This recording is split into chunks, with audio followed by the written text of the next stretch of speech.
Rainier, you have the Pledge of Allegiance and a moment of silence.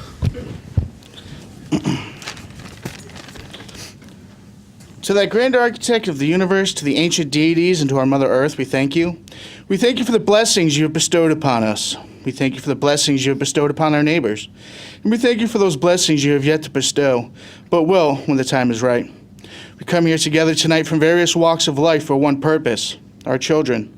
And let us not lose sight of that purpose. Rather, embrace our various emotions to do what's best. To that supreme being in the heaven, please look down on us and support our families, our neighbors, and our elected officials, as no community is complete without harmony. And please take care of our men and women in the armed forces, whose sacrifices gave us the freedoms to agree, to disagree. We thank you for our teachers, our paraprofessionals, our custodial staffs, our mental health and special education, all of our administrators and our administrative assistants, our central office staff, our nurses, our librarians, teachers' aides, lunch aides, cooks, before and after school programs, our bus drivers, crossing guards, volunteers, our PTOs, our parents, our coaches, and our students. Because with this team, greatness will be obtained. Please join me in a pledge to our flag. I pledge allegiance to the flag of the United States of America and to the republic for which it stands, one nation, under God, indivisible, with liberty and justice for all. God bless America. Thank you, Mr. Rainier. Very nice job. In the case of a fire or an emergency, our emergency exits are located to the rear of the chamber. Also, out to the left, down through the doors, down the stairs, out to the parking lot. Kathy, could I have roll call, please? Mr. Renier? Present. Mr. Peabody? Say present. Ray. He's here. Okay. I was on mute, sorry. Virtually present. He's here. Mrs. Ungary? Here. Mr. Cruzel? Here. Mrs. LeBlanc? Here. Mr. Neville? Here. Mrs. Thurston? Mr. Grady? Chairman Serrard? Present. Board guests, Dr. Schuman. Thank you, Mr. Chairman. We're going to start tonight with a presentation of our student athletes from the fall and the winter seasons. And we have our athletic coordinator, Mr. Bernstein, here, and he'll take over from here and introduce the athletes to you. Thank you, Dr. Schuman, board.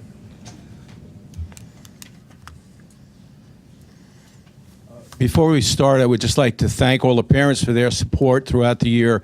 And we really do have a spectacular group of students that have made this conversion from the two high schools to one and truly have bought into and believe in the one town, one school, one program in each sport, which has greatly enhanced our abilities this year.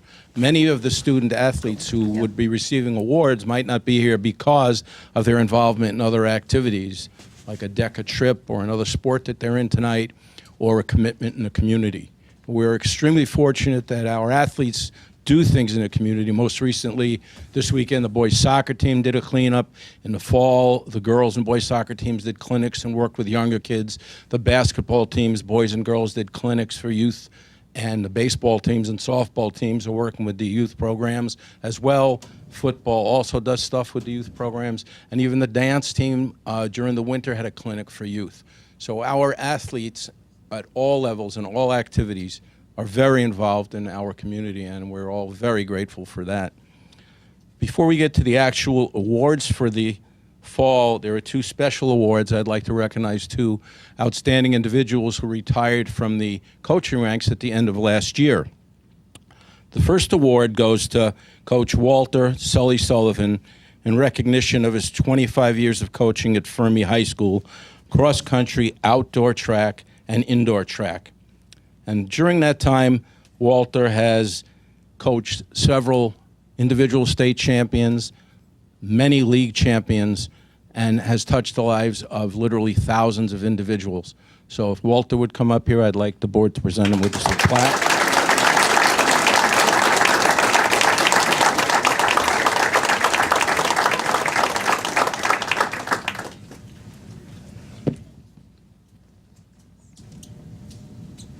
This is the Outstanding Service Award, Fermi High School Track, Cross, and Country, presented to Coach Walter Sully Sullivan in recognition of 25 years of coaching at Fermi High School, cross country, outdoor, indoor track. Thank you for your dedication. March 2017. Congratulations.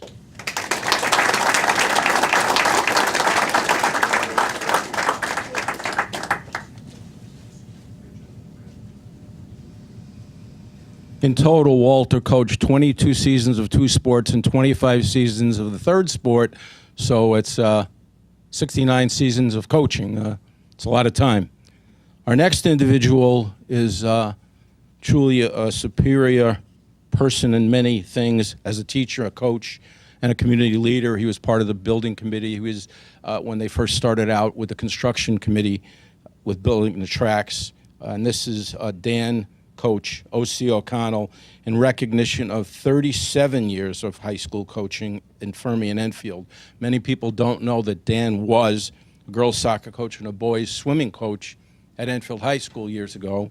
And then, of course, for the past 25 plus years, he was the outdoor track coach, boys track coach for Fermi High School.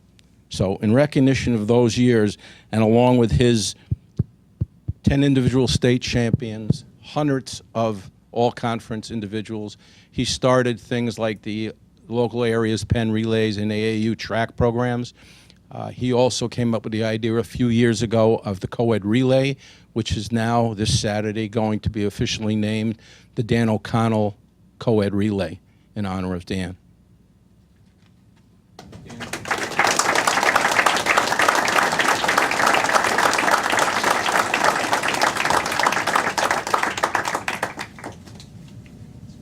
This is an Outstanding Service Award presented to Coach Dan O.C. O'Connell in recognition of 37 years of coaching at Fermi and Enfield High Schools, outdoor and indoor track at Fermi, girls soccer, and boys swimming at Enfield. Thank you for all that you have done. March 2017. Congratulations and thank you.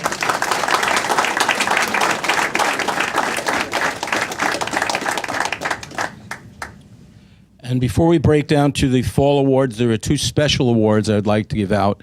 Each year, the CIAC approaches each high school in the state to come up with one male and one female scholar athlete. And by scholar athlete, they want somebody who is a varsity athlete in a minimum of one sport and is also an outstanding leader in the classroom, in the school, and in the community.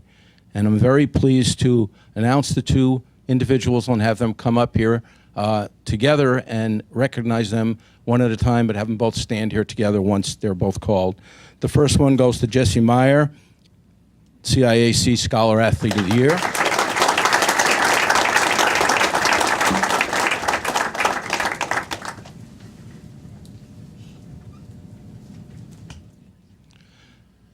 This plaque's given to Jesse Meyer, CIAC Scholar Athlete of the Year, 2016-2017. Jesse is an outstanding field hockey player and softball player as well. And the next award goes to another extremely deserving individual who really has put his time in to develop his trade. It goes to Alex Jensen. And Alex has been participating in baseball for 4 years and also cross country.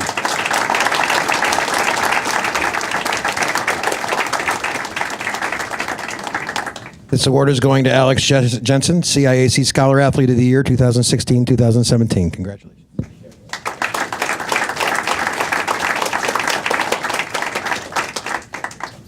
And at the end of the year in May, both Jesse and Alex will be recognized along with representatives from 178 other schools at a banquet held at the AquaTurf Club in Southington, where all of the top scholar athletes from every school in the state, including our two wonderful candidates here, selections, and Jesse and Alex, will be honored by the state.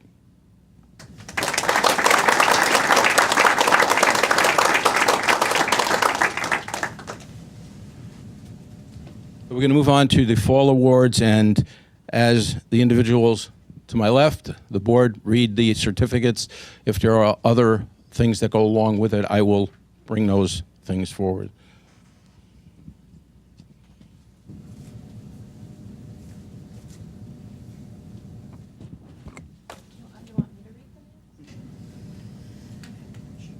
So do I say what sport or just read Yes, it? we want to go through each sport. Okay. The first student is Matthew Bork, Enfield High School 2016 All-Conference Cross Country.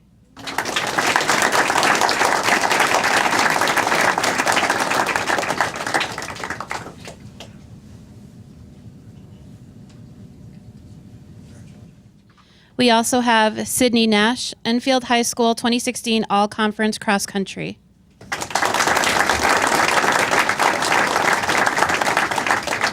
believe Sydney was involved in the track meet in Rockville this afternoon into this evening and could not be here.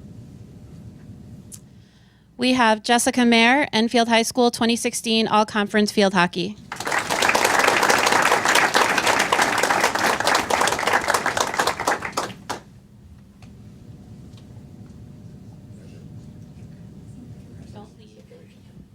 While Jesse's up here, we are also recognizing Jessie Mayer, Enfield High School 2016 All-State First Team Field Hockey.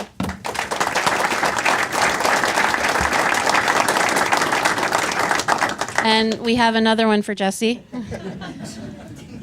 Jessie Mayer, Enfield High School 2016 Academic All-State Class L Field Hockey.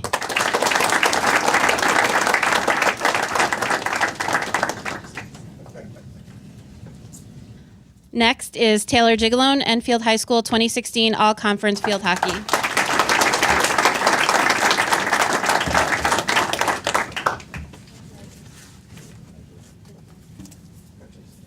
Taylor, stay up here. We also have Taylor Gigalone, Enfield High School 2016 All-State Class L Field Hockey.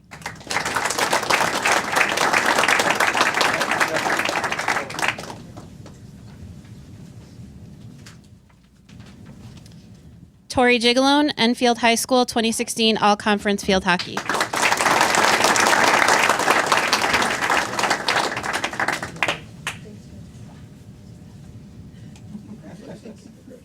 Michaela March, Enfield High School 2016 All-Conference Field Hockey.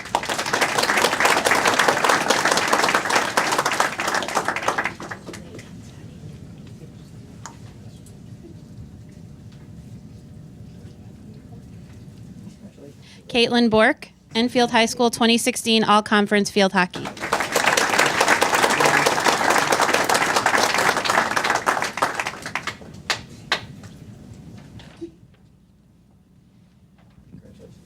We have Miranda Lee, Enfield High School 2016 All-Conference Girls Volleyball.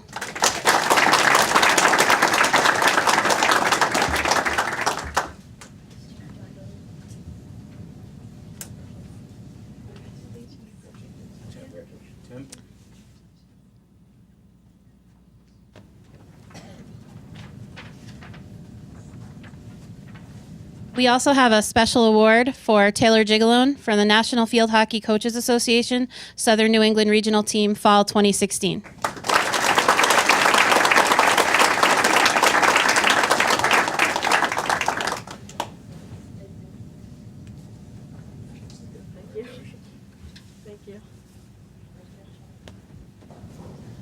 We have Mason Dumas, Enfield High School 2016 All-Conference Football.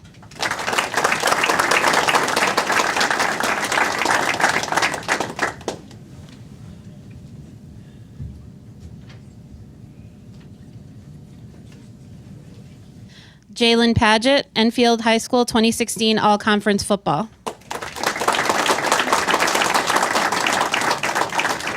Josh Buvelat, Enfield High School 2016 All-Conference Football. And Mike Tweedley, Enfield High School 2016 All-Conference Football.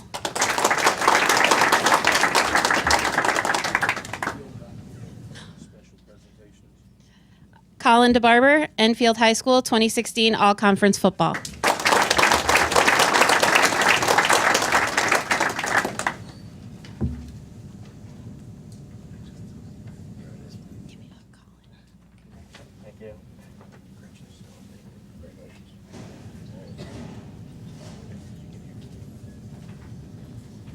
Michael Kennedy, Enfield High School 2016 All-Conference Boys Soccer.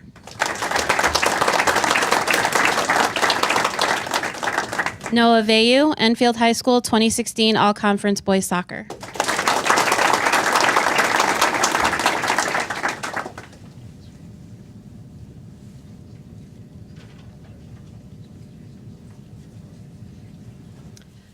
Delaney Lawler, Enfield High School 2016 All-Conference Girls Soccer.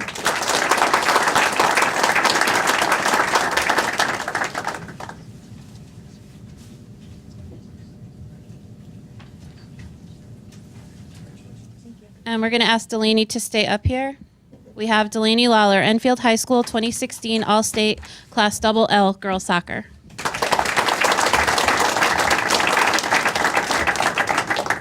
Morgan Remington, Enfield High School 2016 All-Conference Girls Soccer.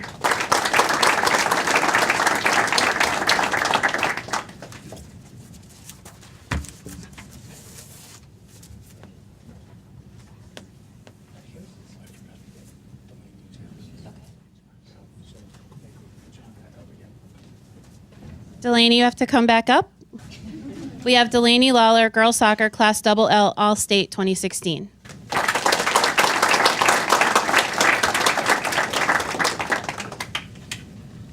Katarina Fonseca, Enfield High School 2016 All-Conference Girls Soccer.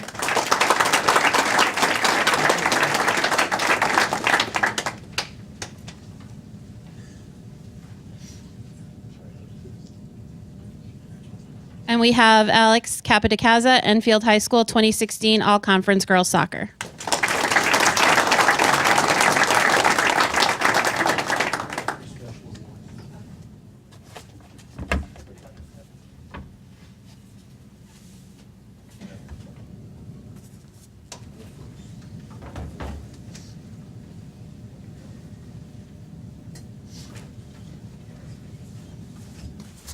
Could we ask every one of the members and the coaching staff of girls field hockey to come up here? They earned the first new Enfield Eagle All-Conference Division champion.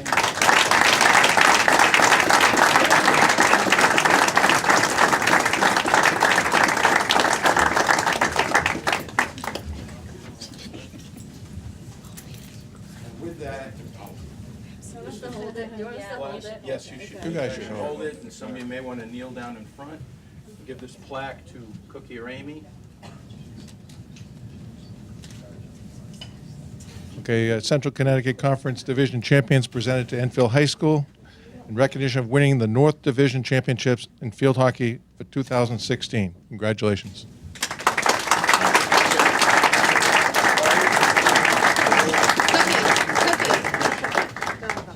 Recognition, Coach Cookie Brummage, field hockey. I can read it here. Class L, Outstanding Coach of the Year 2016. Cookie, come on up.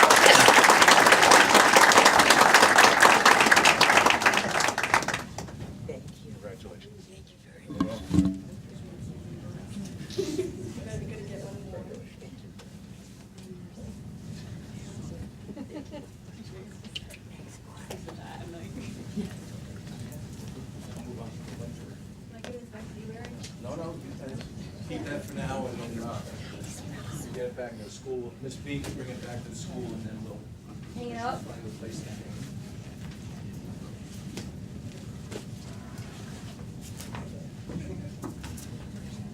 it. Okay, now we're moving on to our winter sports. We have Mary Baskerville, Enfield High School 2017 All-Conference Girls Basketball. Mary is away with DECA right now, so she's not going to be here tonight. But she has a couple. Again, Mary Baskerville, Enfield High School 2017 All-State Class Double L Girls Basketball. Mary Baskerville, Enfield High School 2017 All-Rotary Tournament Team Girls Basketball. Mary also, during this season, scored her 1,000th career point. So we'll hold it.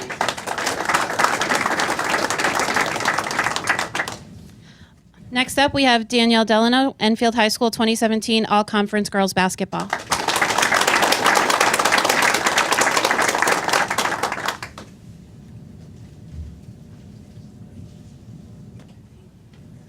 We're going to ask Danielle to stay up here. She also just got a plaque because she scored her 1,000th point this year, too. Danielle, one more.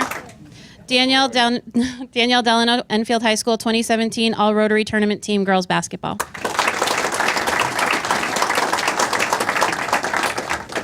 We have Katarina Fonseca, Enfield High School 2017 All-Conference Girls Basketball.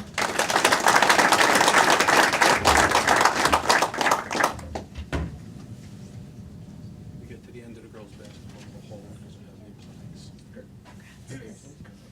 Regina LeBlanc, Enfield High School, 2017 All Rotary Tournament Team Girls Basketball.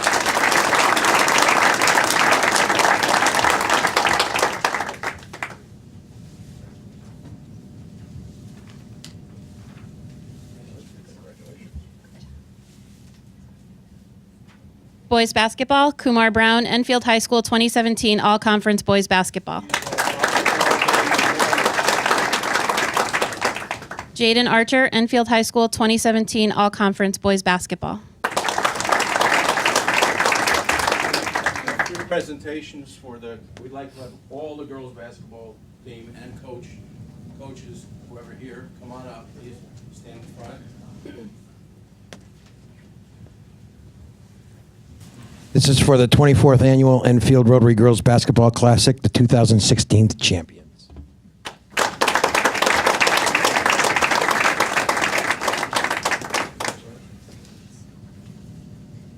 The Central Connecticut Conference Division Championship presented to Enfield High School in recognition of winning the North White Division Championship Sport Girls Basketball for year winter 2016 and 2017.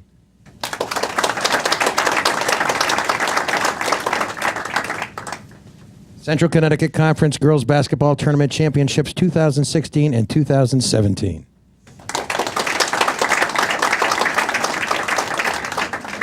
At one point during the season, the girls were ranked both #1 in the Class L girls in the state, which is the toughest division, as well as being #1 overall in the CCC. And this banner will gladly be hung as well for girls regular season, and they are also the tournament champions for the CCC.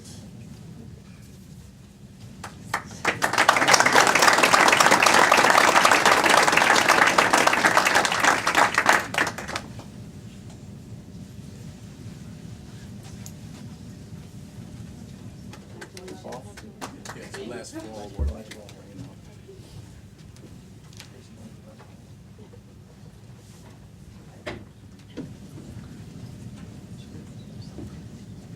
Next up, wrestling. We have Andrew Diaz, Enfield High School, 2017 All Conference Wrestling.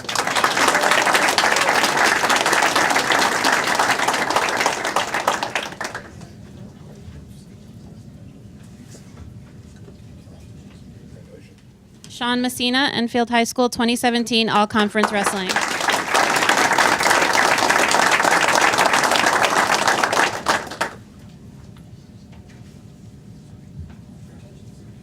Brett Castle, Enfield High School, 2017 All Conference Wrestling.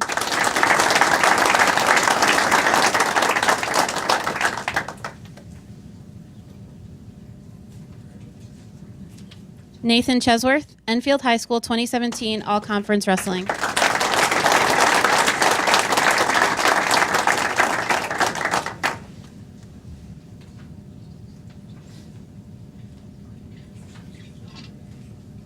We have ice hockey. Cameron Gaylor, Enfield High School, 2017 All Conference Ice Hockey.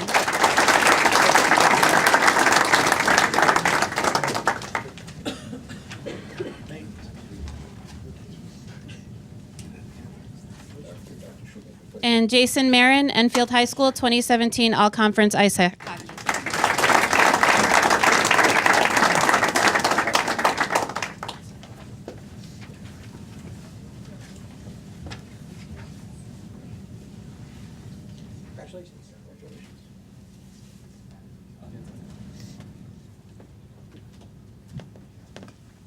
I was scouting and I did not see earlier, but there was another coach's award that I'd like to present.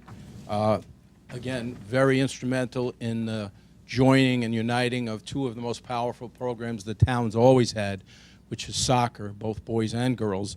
And this year, Terry McKinstry was named as the CCC North Assistant Coach of the Year. So, Terry, thank you.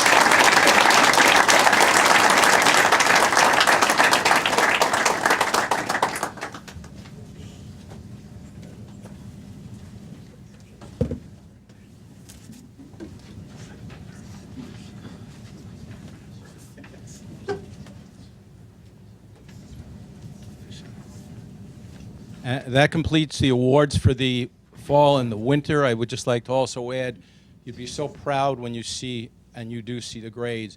Anywhere between 65 and 90% of most of our student athletes are on honors or high honors during this past 2 semesters. So we really are very proud of them through the first 3 quarters, and we know that's going to continue as well, both in the classroom and on the fields, and most importantly in the school and the community. And we all thank you for allowing us to have your children represent all of us. Thank you very much.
Yeah, it's not the first time.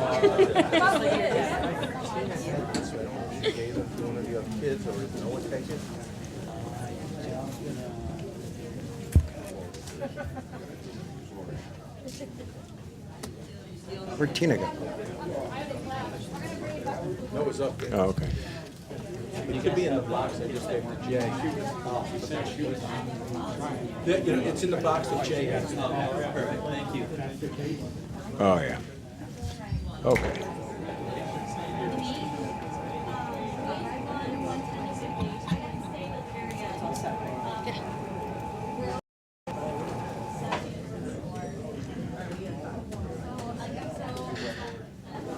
Baseline assessments today, Dr. Schumann. Thank you, Mr. Chairman. Tonight we welcome Dr. Stephanie Barassa, the Sports Medical Clinical Program Director at the new Bone and Joint Institute at Hartford Hospital's Rehabilitation Network. Dr. Barassa and I met a couple weeks ago, and she told me about a very exciting study that she is conducting, along with some others that you'll learn about, regarding sports injuries and the prevention of sports injuries, specifically for some of our female athletes. And so Enfield is lucky to be one of several communities who has signed on to be part of this study, and she is here tonight to tell us a little bit about the opportunities we have for our student athletes. Thank you, Dr. Schumann. Thank you for having me here tonight. So the Bone and Joint Institute, we have a goal over the next 3 years to reduce student athlete injuries by 30%. So what that means for you all is that lost playing time can be anywhere from 9 days on for athletes. Some of our student athletes that were here tonight have lost complete years out of injuries because of ACL injuries. So some statistics that you can read on the slide are just showing that ACL injuries in general are on the rise. We know why, but we don't know how to compare it to baseline data to get them back to their recovery time a lot quicker. So most costs of ACL injuries are between $38,000 and $88,000 annually for those ACL injuries, and we're looking to reduce that. 6.5 injuries happen for every 1,000 athlete exposures, which means that every time one of your student athletes step on the field, that's an exposure, that's an at-risk for getting injured or severe injury from an ACL all the way down to an ankle sprain that can become chronic. So we're creating preventative programs. We've already taught a lot of your student athletes how to warm up correctly with a dynamic warm-up. We've brought on a strength and conditioning coach for your athletes to utilize in off-season conditioning programs. But we would also like to look at some baseline data, much like we get a impact testing for concussions to look at baseline data. We want to see what their baseline data is so that we can earmark people that might be at risk for injuries, or if they have an injury, get them back to their baseline before that injury or before that baseline was. So we had 37 athletes that we surveyed over the last 4 years that had ACL injuries, which out of our 10 schools that we have contracted doesn't seem like it's a high number, but for anybody who's gone through an ACL injury, 1 is too many. So we're trying to reduce that. Other injuries that are common are hamstring strains, chronic ankle sprains, and throwers' elbow and throwers' shoulder for our pitchers and our catchers for baseball. How do we return your athletes to play right now? Well, we use the doctor's recommendation, which a lot of times the doctor spends 2 minutes just doing a quick test on their knee, saying, yep, it's stable, go ahead and return to play. And then they spend a lot of times with ourselves or our athletic trainers, in your case, Ben, doing a return to play protocol. We look at tests like the tuck jump, the drop vertical jump, the 6-meter single limb hop test, the triple hop over, the crossover, and the T test. And those are going to be part of our baseline research proposal. What we're proposing is that we come into all of your high schools, the 10 high schools that we're contracted with, but your high school itself, and that we take baseline data on everybody, meaning that freshmen and sophomores get tested twice. We're looking at doing a functional movement screen, which is a way that we look at their movement mechanics and earmark them for injuries. If they score less than a 14, we're going to do a surface EMG study. So we'll put surface electrodes onto some muscle groups to see what their electrical conductivity for that muscle group is. And we'll also put them through those 6 specific ACL tests so that we can get baseline data. For anybody that's over a 14, we're just going to continue with their strength and conditioning program that we've worked with Bruce, just highlighting and trying to prevent some of those injuries. Looking at those biomechanics, we know that female athletes are quad dominant, meaning that they land and they don't land mechanically the same way as males or boys do. We don't use their glutes, we don't use our hips to our advantage. So if we can look at that data on an EMG surface and keep that captured, we can keep that monitoring and look at strengthening those programs. So we also have at least 100 athletes that we're trying to get into this baseline study. We're going to create a registry. That registry is going to now coincide with RIO, which if you have all been educated on, RIO is a national standard that we're looking for concussions. We're trying to match that for baseline data and make this a nationally recognized registry. We want to follow the subjects from the ages of 13 all the way up to 23. Reason why with 23 being the cutoff is that would be their senior year of college if they continue on to collegiate sports. So we want to continue to follow their data as they go through their collegiate sports. It includes anybody that is varsity, junior varsity, and freshman. They must be a part of your organized school team, so they must be on one of the junior varsity, or freshman teams. They have to be free of an ACL injury for at least 1 year. And the reason why for that is because then after they've recovered for a year, we can actually get good baseline data versus seeing what their recovery data would be. We're going to look at doing about a 90-minute session. The functional movement screen, we've started on some of the spring sport athletes previously. We started it with Barry's permission last year just to kind of pilot it. This year we're going to try to do it for everybody. We're going to use the motion lab down at the bone and joint to actually do the ACL testing so that we can video capture it, as well as do the surface electrodes. We're looking for consent from the patient or from the parent or the guardian and assent from the athlete since they're going to be minors. We also have a brief questionnaire that they'll have to complete. Long-term follow-up, again, we said twice a year for sophomores and freshmen. Juniors, because they're going to be post-pubescent, and most of them are going to hit their growth spurt along that time frame, will be 1 year. Any risks? There's minimal risks to these testing. Some muscle soreness or strains from the actual ACL test, which we're going to minimize by using a correct warm-up. Any adhesives to surface EMG markers. So if they have a skin irritation to those adhesives, we would immediately take care of that. The exposure is less than 5 minutes for the EMG study, so the risk is very minimal. What's the benefit? Obviously, early indication of an ACL injury.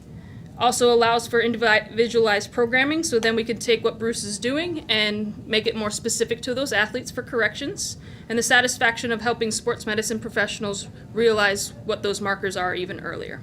It's going to be free for the subjects. We're looking to get t-shirts and or water bottles for all athletes that participate. And then we're going to have non-identifiers on the data that's collected. All data will be collected and put onto our hospital security computer that's housed at the bone and joint. We may have some work with Quinnipiac University as they're going to be parts that are going to help to run our motion lab. We will also be looking for a media release for the athletes and athlete stories. As you have probably seen, Hartford Hospital is quite abundant in the media right now, so we like to highlight all the prospective stuff that we are doing. Any questions for me? Thanks, Steph. Good to see you here. Good to see you. Thanks for having me. Just a couple of words, a couple of things here. One, just my stupidity, or I can't. EMG, what does it stand for in terms of the markers? Electromyography. So it looks at the electrical conductivity that a nerve is activating on a muscle. So we know that nerve impulses that come from the brain are going to create a action at that muscle. So we can read it by putting a little sensor on the skin, just taping it on the skin, and it can read what that conductivity is. It'll tell us whether that glute, like your glute maximus, so your butt, whether it's firing when it's supposed to, or if there's a delay firing compared to the other side. Okay. In terms of how do kids get into this? How do we get female athletes in there? You said freshmen, sophomores, you'd see them twice, but how do they register or get into your baseline? Yeah, so we're working on our qualified consenters right now. We're going to have a team that's going to have a schedule that's going to come to each high school during preseason. We're looking at August for preseason for fall sports, then we'll do it again for the winter sports, and then for the spring sports as well. So we're hoping that everybody will just consent and be enrolled. Not just females, we want males too, because we need to compare the data between the two genders. Okay. In terms of, and you said it was free for them, what about kids who are signing up? Not everybody signs up or is chosen for freshman sports. What if they come in to try out for JV even sophomore year or even junior year? Yeah. You're going to be looking to pick up those kids as well? Absolutely. Anytime along their career, as long as they're in the organized sport, we will pick them up. Okay, you talked about Bruce and Ben. I think are those our trainers? Is that what you were referring to? Yep. So Ben is our athletic trainer, and Bruce is our strength coach that we have contracted out to the high school. Okay. In terms of helping this be preventative, are you looking to train the coaches at all in terms of what they should be doing in terms of strengthening exercises and stuff like that? Yeah, as part of Bruce this? and Ben have been working with the coaches all fall, which has been a great segue for us, teaching them a dynamic warm-up. Static stretching, where everybody used to sit in a circle and more talking versus stretching a muscle, we know is not research supported. So we've been working on a dynamic warm-up. You saw the basketball players doing it before their warm-up. So we've been trying to institute those a lot sooner. Now we're going to start to do a lot more education opportunities for the coaches as well, teaching them the corrective exercises for that functional movement stream. And this is going to be part of the coaching ritual that they're going to. All of our coaches are going to get involved in that. Yeah, Okay. we're actually even looking to try to start it even earlier with the middle schools. That's another research project that Bone and Joint Institute is doing. Okay, great. Sounds great. When will you report back to us in terms of what you've learned from this baseline? Whenever you guys want to. We have, or it's going to be a rolling registry. Yeah. So our idea would be to do a prospective or a retrospective study. So right now our hypotheses are regarding ACLs, lost time, preventative, and then return to play. So we will need to start to collect data. In order to see a statistical change, we need at least 100 athletes before we can see a statistical change. Okay, as you learn stuff as you go through this process, you have certain hypotheses going in. The data you get may tell you something different. Are you going to let us know the changes in how you would change the program? as you go along? Yeah, part of the study and part of our IRB approval is that if we notice something, we have to say something. So we're going to try to make those corrections with the athletes as well. Fantastic. Good. I'm glad you're here. This is great. This is great for our athletes. Thank you. Thank you. Hi, thank you for coming tonight. I find that really fascinating and interesting. Did you mention how many schools in the state that you're working with? We have 10 that are contracted through HHRN. That just makes the subject pool a lot easier. We're looking to present it to the CIAC hopefully next year once we've gotten a good baseline first. Thank you for being here. 3 questions. First, cost. I know you said there's no cost to the student athlete. Whether is that a grant-funded study? Is it through insurance, or just all the above? Good question. Right now, there's no grant. Okay. Right now, we are just doing this because we are a community-based, not-for-profit hospital, and because one of our goals in the next 3 years is to reduce the athletes by 30% their injuries. That doesn't mean that we aren't applying for grant opportunities, but right now, we will not charge anything for the school systems that we work with. Thank you. Second question is consent. Now, I know you said that the student athlete's parent has to consent to that. If they consent to being part of the program, do they have to consent in being in the computer system as well for the keeping track of the student athlete? So once they consent to the participation, everything's included on that document. And the reason why we will not only just consent the adult, because the adult can say you're doing something and the athlete might say, well, I don't want to. Right. We have to then assent the athlete as well, unless they're over the age of 18, in which case then they can consent themselves. Awesome. And the last question is college. Now, you said that college has access to this database. How does that work? Any college can just tap into this database and see student athletes, or? Colleges won't have access to the database. Okay. We're working with the University of Hartford to collect the data, but Okay. all information will be housed at Hartford Hospital. Okay, so if, say, a student was going to a D1 school, Yep. that school wouldn't be able to tap into the system and see if there's any preventative injuries that would deter that student from a scholarship? Not without gaining permission from us and the athlete first. Thank you. Yep.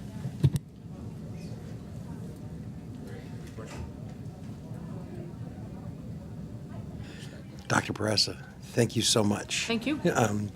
The proactive stance, I think, is amazing and awesome. And thank you very much for doing it. My pleasure. We look forward to it. All right, thank you. Superintendent's report. Dr. Schuman. Thank you, Mr. Chairman. We'll start with our student representatives. We have one at each end of the table. Your choice. I think I started on my left the last time. We're going to Believe you start with did. Abby this time. Okay, so first I would like to say congratulations to everyone in the Lamplighters. Your play was phenomenal, guys and dolls. You killed it. It was amazing. Also, we have the Strings Festival will be held on April 28th in the auditorium at 6:30. That same day, there will be a Safe Grad Designer Purse Bingo at the American Legion, and AP tests are starting next week. That's it. Sarah. So I'm mostly just going to be talking about sports for tonight. And first I'm going to start off with softball. They're 2-1 right now, and they have a home game tomorrow against E.O. Smith. And then we have baseball. They're 2-2, and their next game is tomorrow at E.O. Smith. And then softball and baseball, they're both having a fundraiser tonight from 5 to 9 at Chipotle. Then we have track. They won their first meet, and they have a couple qualifiers for states already. And they have another meet. They had another meet tonight at Rockville. And then we have boys volleyball. They're 5-2. They have 3 games coming up this week. Tomorrow they have a home game against Bloomfield at 5. Then we have girls lacrosse. They're 2-2. Boys lacrosse are 0-2. Boys tennis is 0-1, and their next match is home, and it's today against Northwest Catholic. Girls tennis, they're 1-2, and their next game is Wednesday at Rockville. And then lastly is golf, and they have a home match tomorrow against Grassmere. Thank you, Sarah. Dr. Schuman. As you are probably very well aware, tomorrow evening we have the public hearing on the budget, 7 o'clock at Enfield High School. Tomorrow is also a staff professional development student early release day. Also in your packet, there are the April-May events, the grants report, and the personnel report. Thank you, Dr. Schuman. Audiences. I'm not even going to try. Sarah. That's fine, thank you.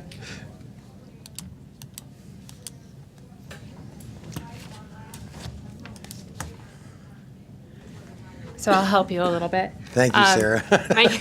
My name is Sarah Salvaggi Hernandez. I live at 128 Town Farm Road here in Enfield. I appreciate you letting me be here. So before I begin my intended comments, I want to acknowledge my opportunity to speak with the chairman yesterday. I accept his apology and join the commitment from the board and from citizens alike to move forward. Apology is initiated by one's desire to right a wrong. It is genuine and freely offered. However, an apology is not and never should be a consequence. I request the board create a written policy to address the potential for inappropriate behavior and reasonable, measured consequences for such infractions. I have had the opportunity to look at the proposed budget and current challenges faced by EPS. I have 2 suggestions that are low to no cost for the town.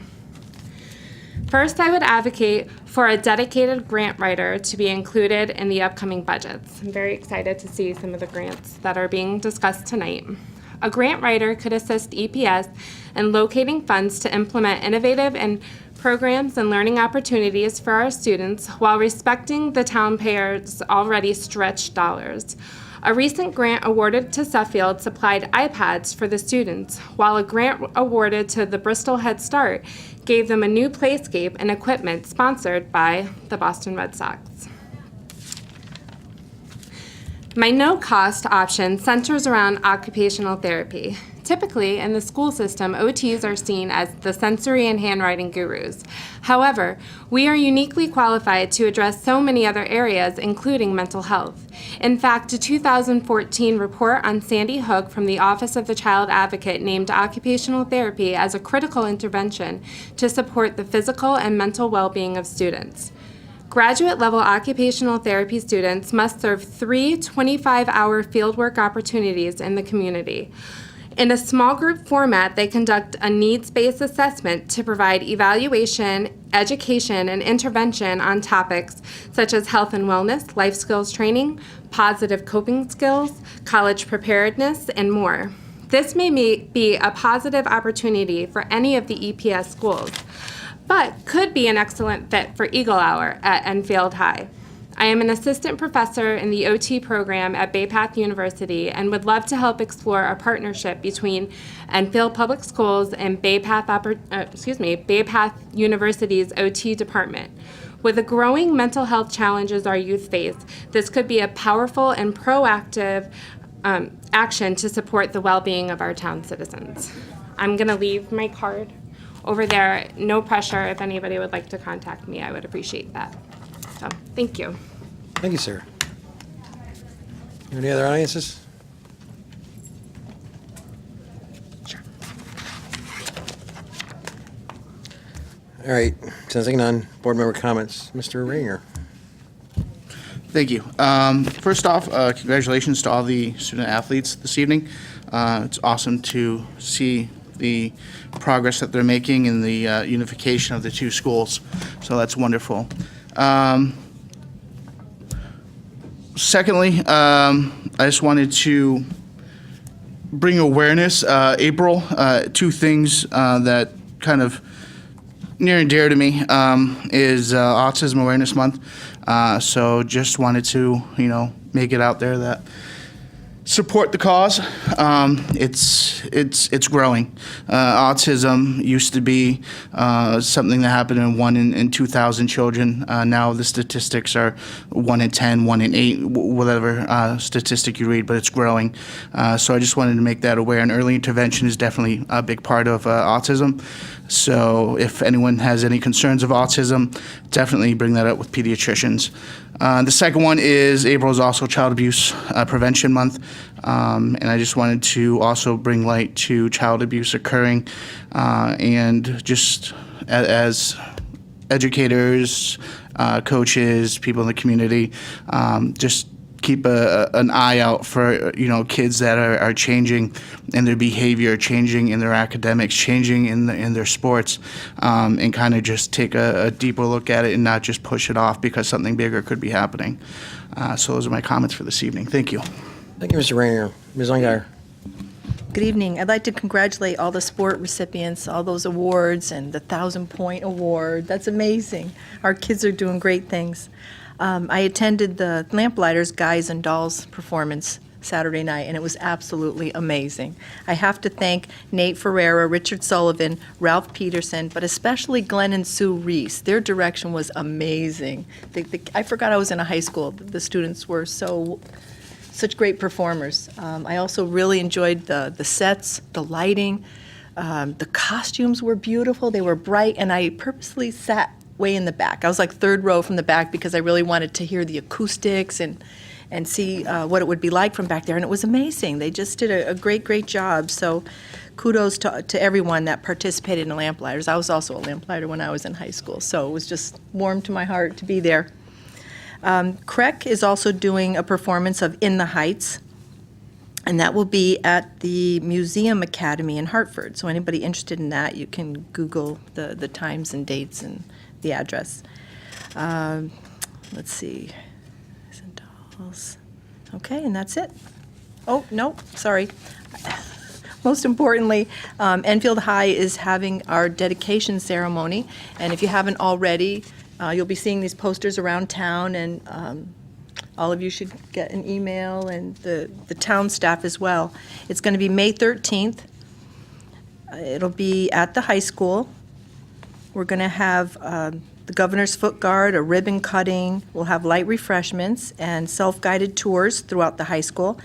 And that starts at 11:30 on the 13th. And then at night, at 7 o'clock, we're going to offer a free concert. And we're going to be featuring Cassandra Kubinski, who's been on the top 100 Billboard charts, the Enfield High School Honors Choir, Sage King, Funky Dogs, and June will be performing. So a lot of good things coming up. So that's May 13th. So pencil that in your calendars, and I hope to see you all there. That's Thank you, Ms. Ungar. Mr. Peabody, do you have any comments?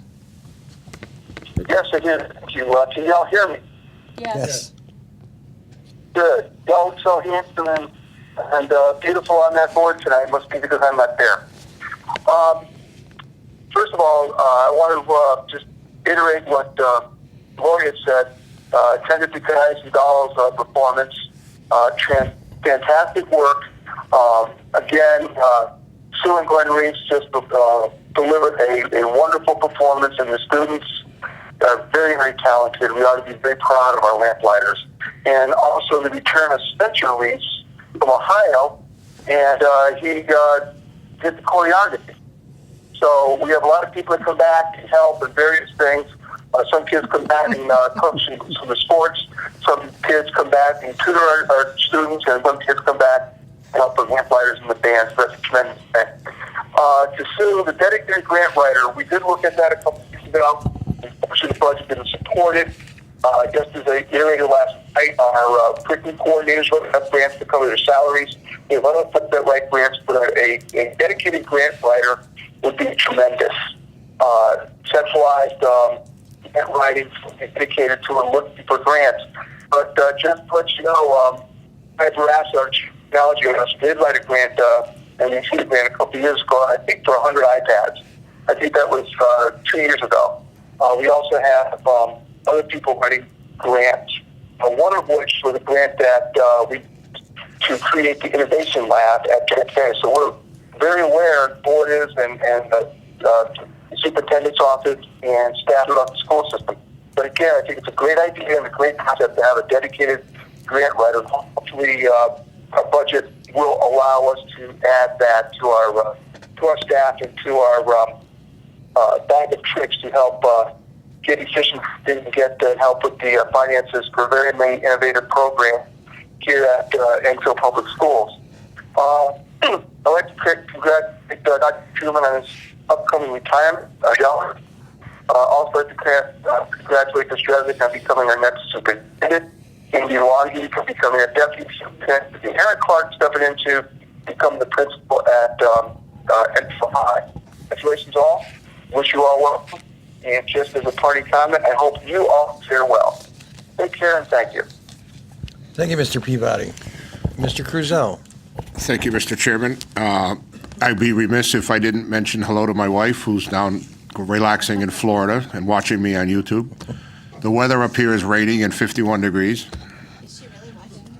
Yeah, she's watching me on YouTube. My husband is too. He's in Washington. That's dedication. And I also was at Guys and Dolls on Friday night, and it just was a great performance by all.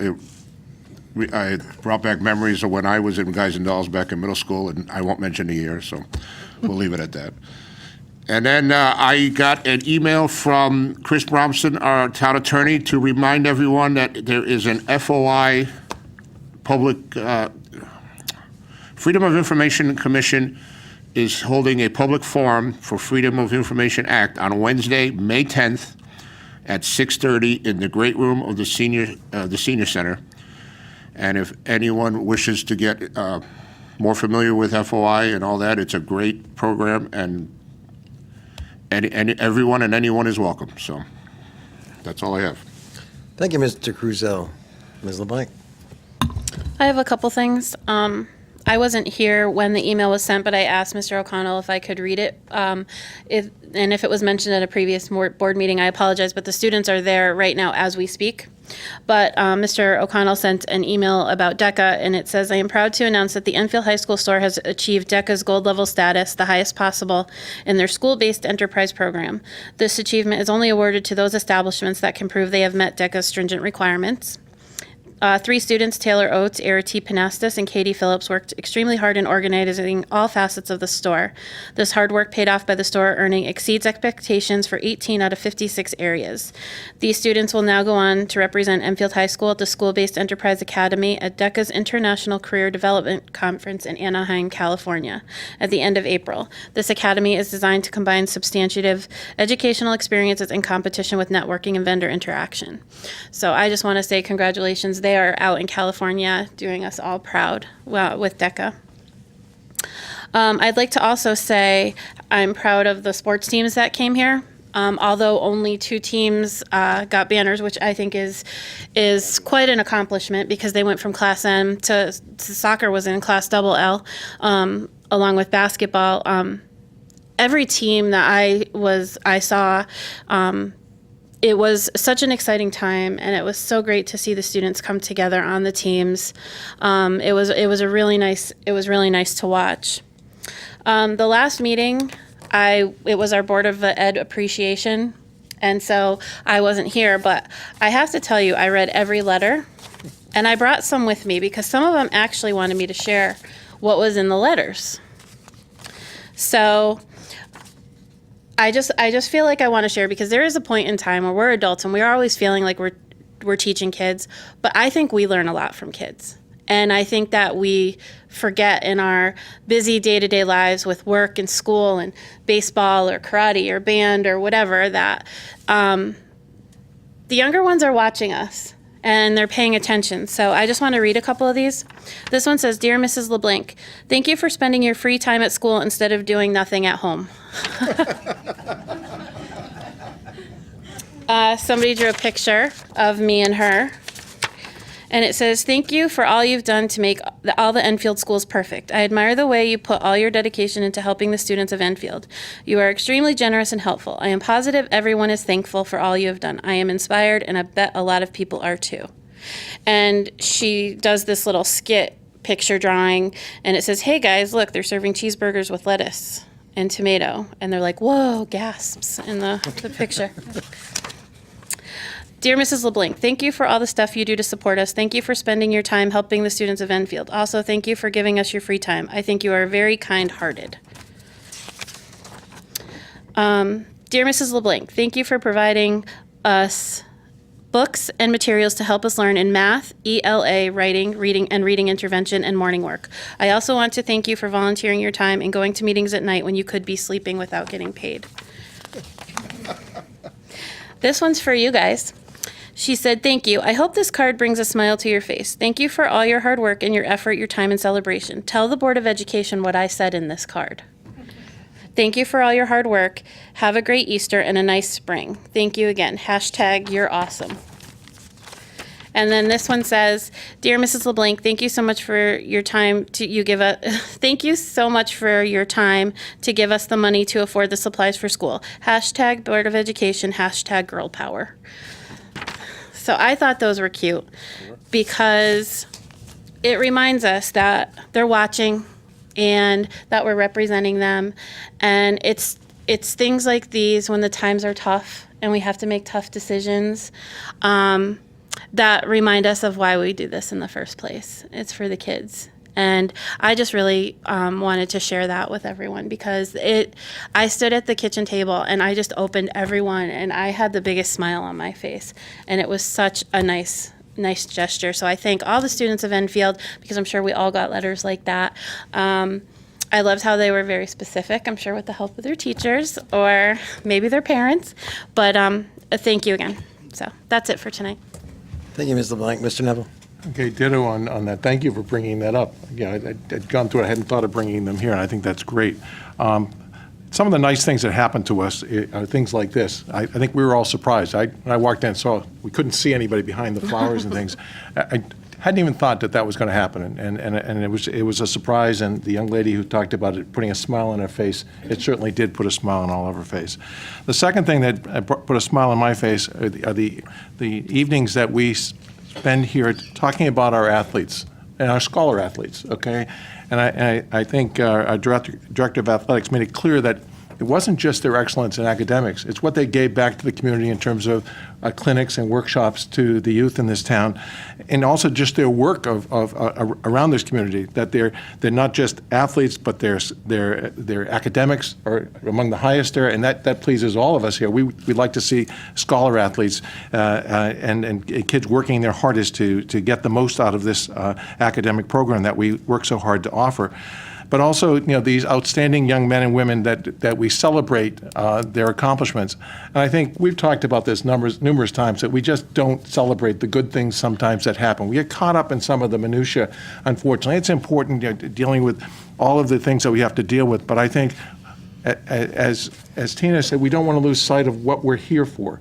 None of us ran to deal with minutia. We ran to deal with making sure our kids got the best they could possibly get out of this. And it brought a smile to my face, and I just wanted to say thank you to the work that all of these people do, and the coaches and all the assistant coaches and everybody that helps and supports them to do that.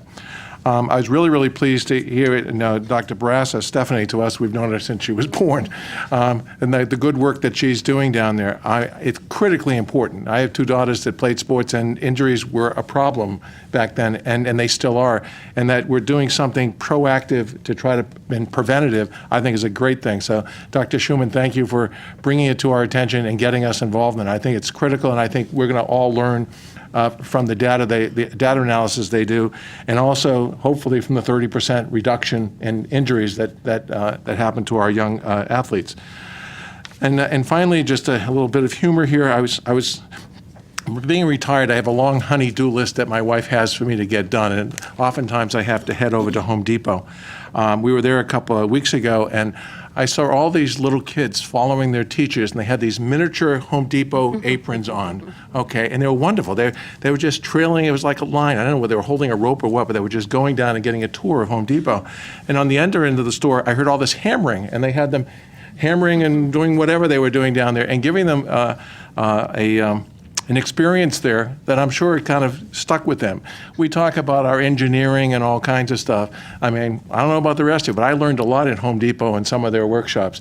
And I'm sure when kids get exposed to that at 3, 4, 5, 6 years old, I'm sure it makes an imprint on them. So I'd like to shout out to our Stowe Early Learning Center teachers and kids and administrators there that are taking these types of opportunities, but also shout out to Home Depot, who I think is offering them and really, stepping up to do it. It was great. And I looked at all the faces and all the smiles that people had on their faces when they were watching these kids and saying, what's going on? And, and it was really, really good. So I just thought I'd bring that up because another smile to my face. Thank you, Mr. Neville. Ms. Thurston. Okay. Like everybody else, I want to congratulate the athletes. And Tina, I did the same thing with the cards. And Mr. Drezik, I got to talk to you because Prudence Crandall, and I don't know, Liz, maybe this came from you, they're really requesting ice cream. Like all my cards from Prudence Crandall, can you get us ice cream? Can you get us ice cream? So I think I need to be doing an ice cream trip to Prudence Crandall. But the kids are great, and they definitely put a smile on my face. I know one thing I just want to bring up. I know we all received an email from Lindsay Bruce regarding the kindergarten and the walking to Enfield Street. She did send a letter, and she wanted it to be put in the record. So we do have it, and it will be put in the letter. And just want to know that It will be admitted into the record, yes. Yes, thank you. That's it. Is that it, Ms. Thurston? That's it. Okay. First, the Board Appreciation Night. I agree with my colleagues when there are certain times when you really need a pickup, and that was a great pickup. I have this flower pot with pencils in it. It's at my job. It's in my store, and I look at it every day. And my gardenia was there too. So I see it every day. I read every one, and I can tell you, the letters really did make my day, and they did put a smile on my face. I want to say congratulations to all of our scholar athletes, the field hockey team, everyone. A few years ago, we said, we have some leaders on the sports teams, and they'll help the transition in the school, and I think they've done it, and I think they've done it very well, and I think they deserve all the credit for it. Combining two formal rivals into a one unified team, and whether they won championships or not, we're doing very well as sports teams. And the fact that they are scholars and they do so well academically speaks volumes about our parenting skills here in town. It speaks volumes about our academics. I know there's a tendency to naysay and there's a tendency to criticize, but that's proof that we're doing what we're supposed to be doing. And they make us all proud, and we should be proud of that. And we shouldn't take away anything from that. I want to say congratulations to the Lamplighters. You guys always do a fine job. Another example of another kind of student leader. These guys put their heart and soul into their productions, and it shows. They always put a great production on.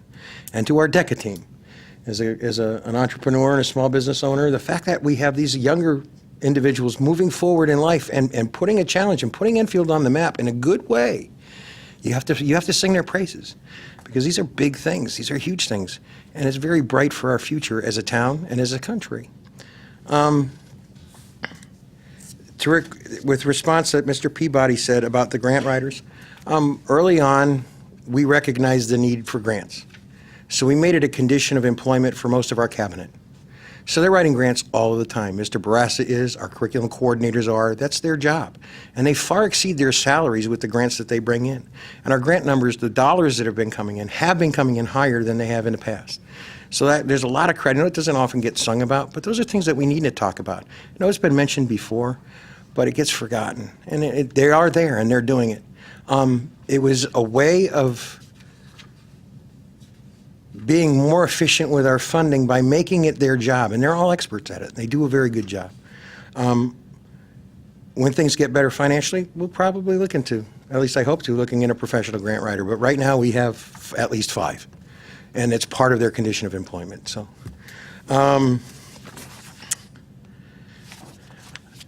I get the unpleasant task of talking about some of the emails.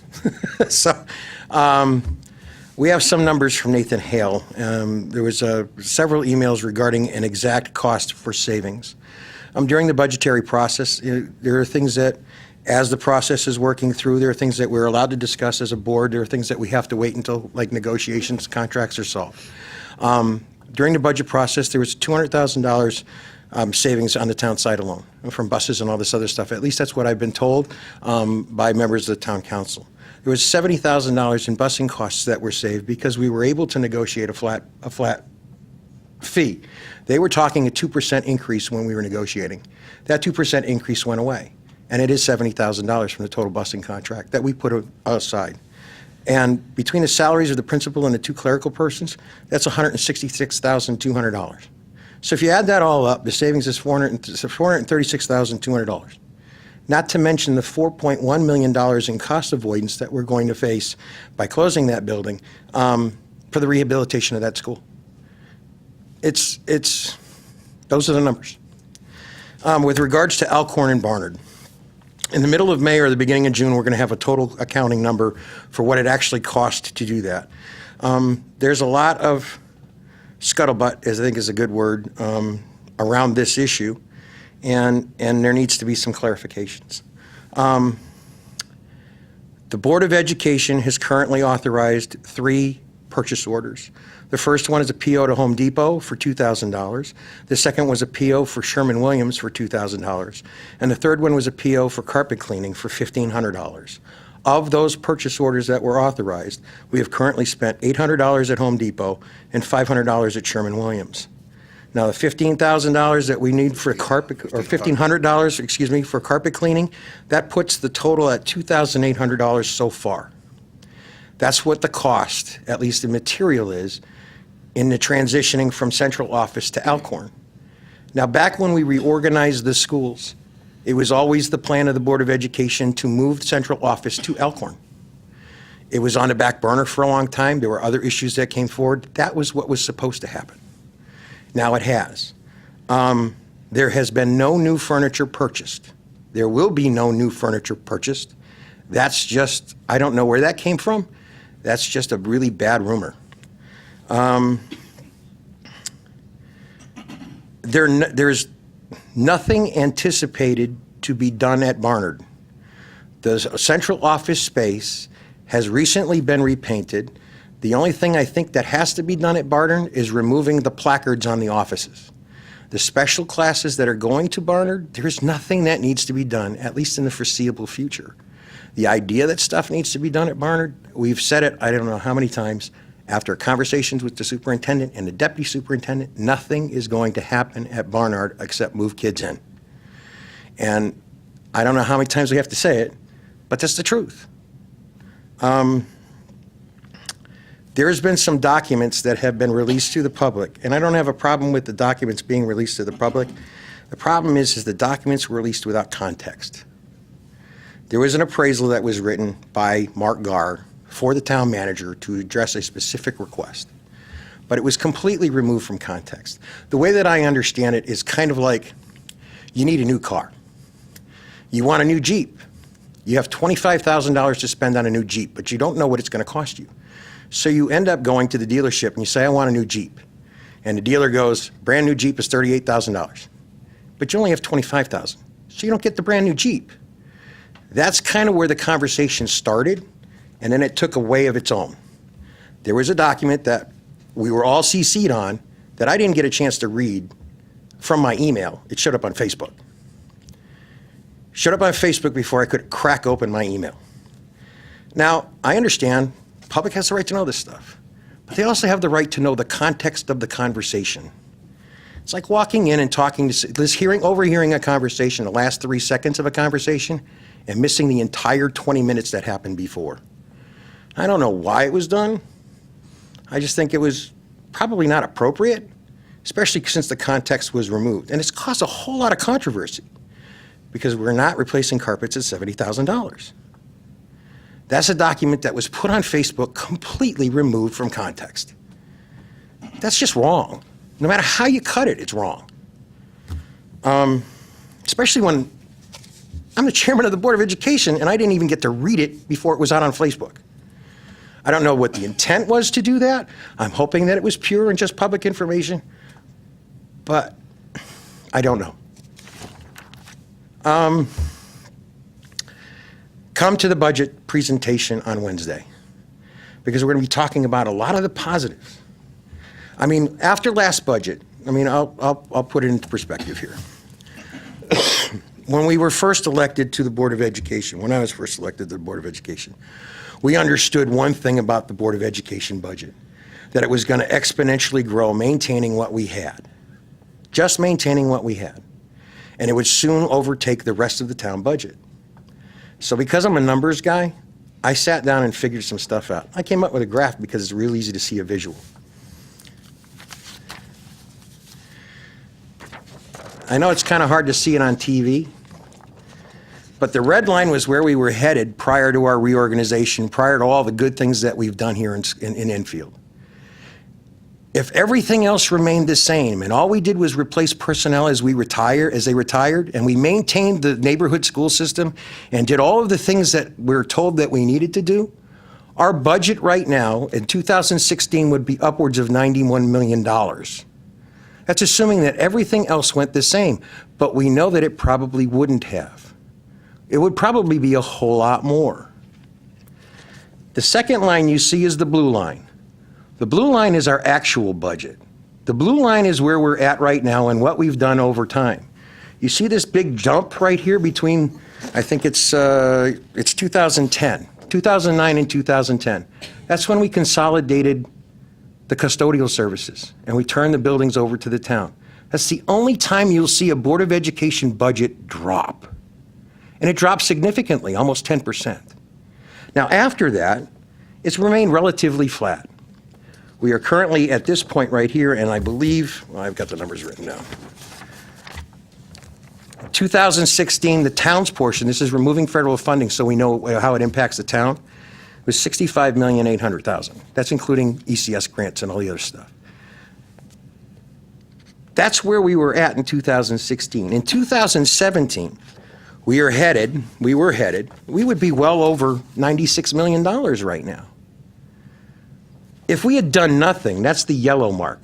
That's $2 million less than where we were at. If we didn't add the programs, if we didn't do pre-K, if we didn't do all the things that we did, that's where we did. So we got all these wonderful programs, all-day kindergarten, pre-kindergarten, all of these things that we've done that we all said that we needed to do, early intervention, for about $1 million.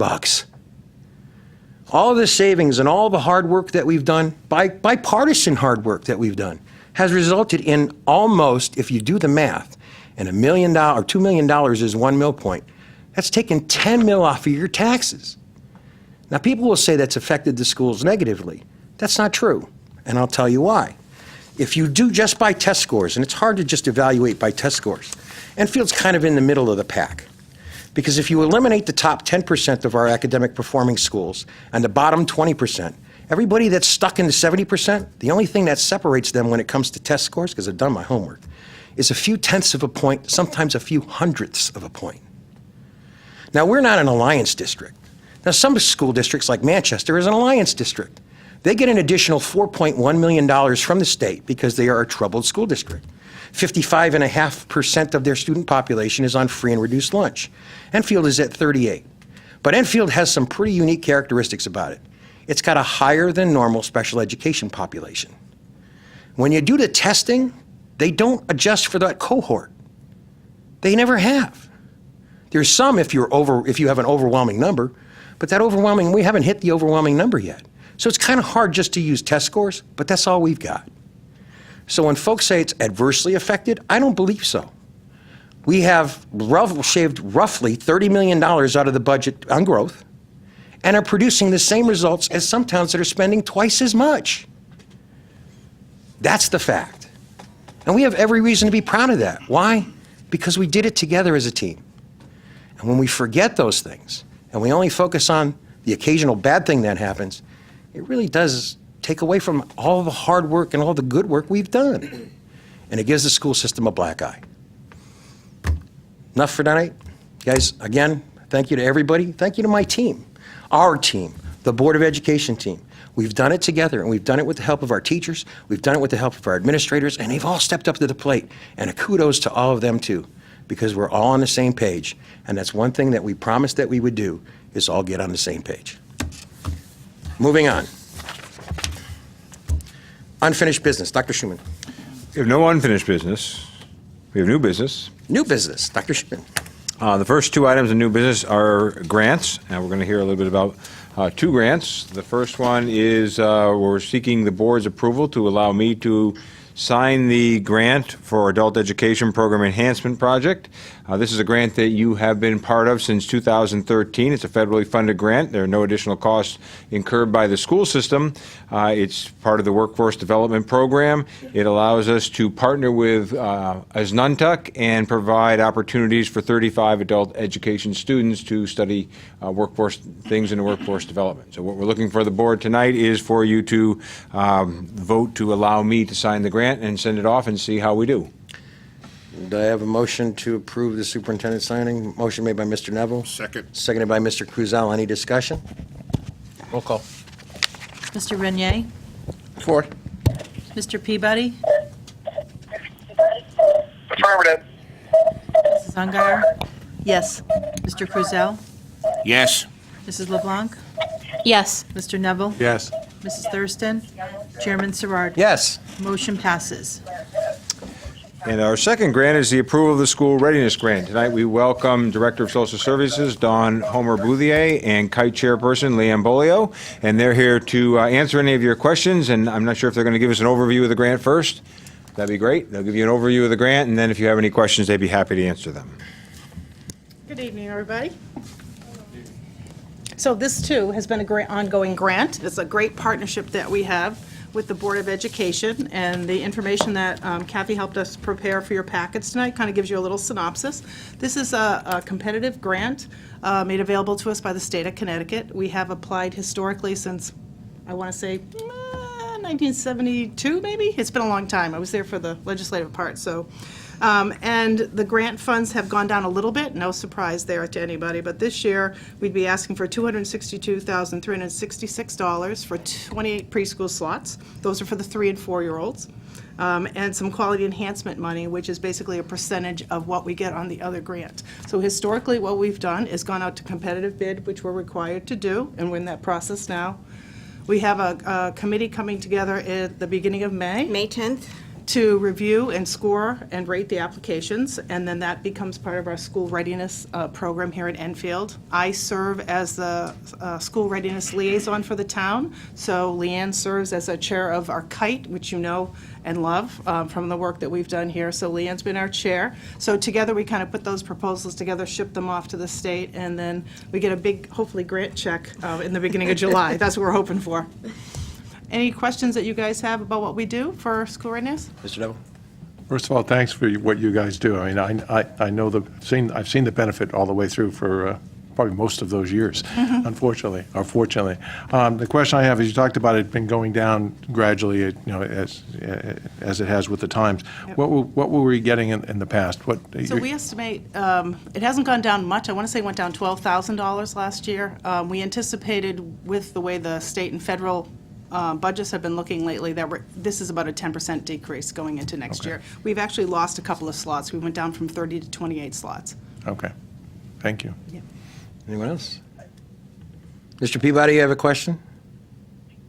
Yeah, I just wanted to say thanks for the good work that you guys do. It really helps us tremendously. And congratulations, and keep on plodding along, and hopefully the economy will get better, and we'll be able to, you'll be able to receive more funding. Thank you, Mr. Peabody. Any other comments? We have a motion to approve the signing of the school readiness So grant. moved. Second. Motion made by Mr. Krusel, seconded by Ms. Ungary. Any discussion? Sensing none, Kathy, roll call. Mr. Renier? Yes. Mr. Peabody? Affirmative. Mrs. Ungary? Yes. Mr. Krusel? Yes. Mrs. LeBlanc? Yes. Mr. Neville? Yes. Mrs. Thurston? Yes. Chairman Serrard? Yes. Motion passes. Thank Thank you you. very much. Thank you. Thank you, ladies.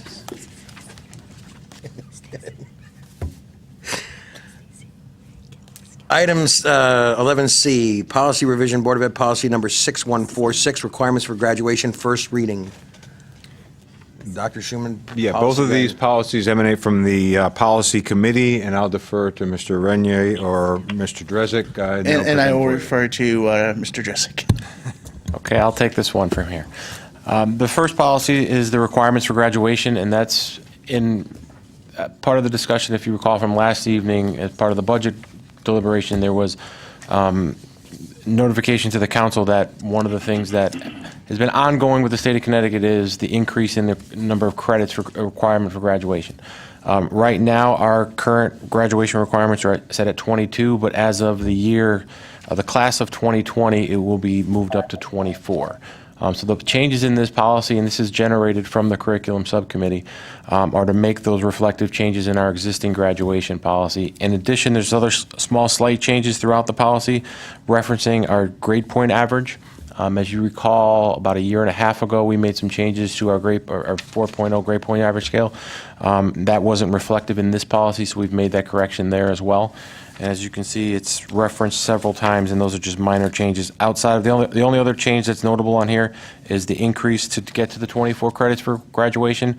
The increase in mathematics credits will go from 3 to 4. I don't know if Mr. Neville would like to, or Ms. Thurston, or Mr. Peabody would like to add anything from.